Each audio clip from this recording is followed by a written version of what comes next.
What's up everyone? Welcome back to Learning Math with Mr. Tan. Today I'll be tackling the issue of finding the gradient of a curve at a point using the tangent line that we've drawn in a separate video that I've done earlier on. So if you recall what you did in secondary 1, what you did was to find the gradient of a straight line graph or a linear graph. And the formula that you would have learned was probably something like rise over run or vertical change over horizontal change. For myself, I like to teach it as height over base, but more of that later on. So with that, you would also usually have to identify a right angle triangle. So in order to do that, I'm going to first identify 2 points on my tangent line here and form that right angle triangle first. So what I'm going to do is to pick very convenient points. And what do I mean? So I'm going to pick this point at x equals to 1 and the other point at x equals to 4. So I normally pick points along this tangent line where it falls along the major grid lines so that, it's more or less, you can just identify integer values for that. So in terms of calculation, it's a lot easier. So next, I'm going to form the right angle triangle. All right, I need the ruler once again, and I'm going to outline the base of the right angle triangle first. So using a dotted line, I'm going to do this. All right, and then next I will do the vertical line, the height. Okay, let me align it properly, and then yes. This is not that critical, I would say. It's just to illustrate to you what I'm actually doing. And to find the gradient of this tangent line, I need to first know what is the vertical change and the horizontal change. Or in this case, like I mentioned, I prefer to use height over base, and that's because that is more intuitive compared to rise over run or vertical change over horizontal change.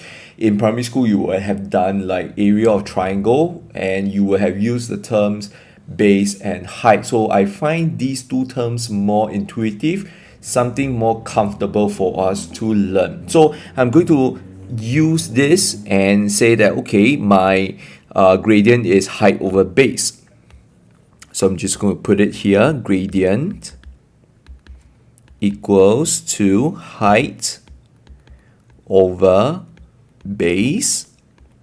All right, and then I need to find out what are my height and base. So my height would be from -8 to -2, which is actually 6 units. All right, that's a difference of 6 units. My base is from 1 to 4, so my base is actually 3 units. So this being a positive slope, I don't have to worry about negative sign. So what I'm going to do next is to just take 6 divided by 3, and that is 2. And that's how you find the gradient of this tangent line. And using this gradient, we can conclude that the gradient of the curve at x equals to 2 is 2.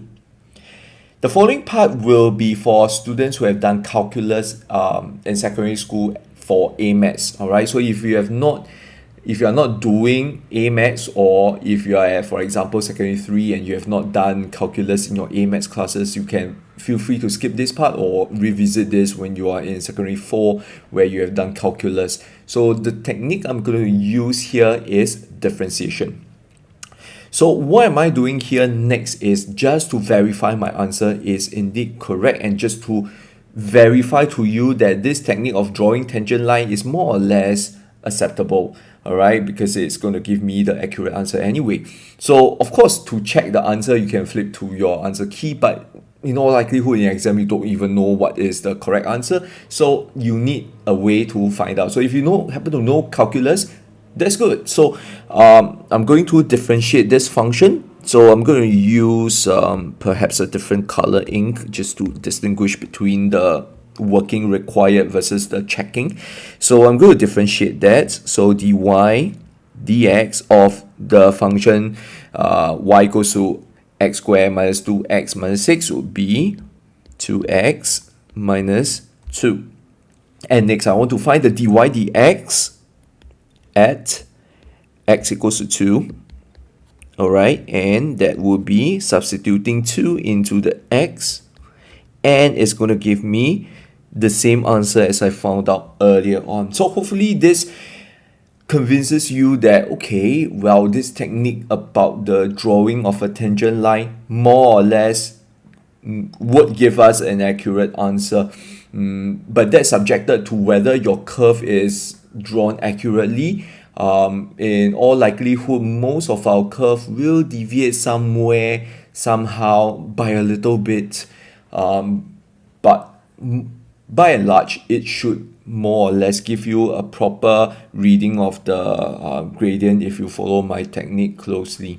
Alright, so I hope this video helps you to finish up your question on finding out the gradient of the curve at a point using the tangent line drawn earlier on. So if you like this video, please press the like button below, and if you feel that my videos are helping you, please consider subscribing to my channel, and do share the link to this video with your friends if you know that they are struggling with this concept.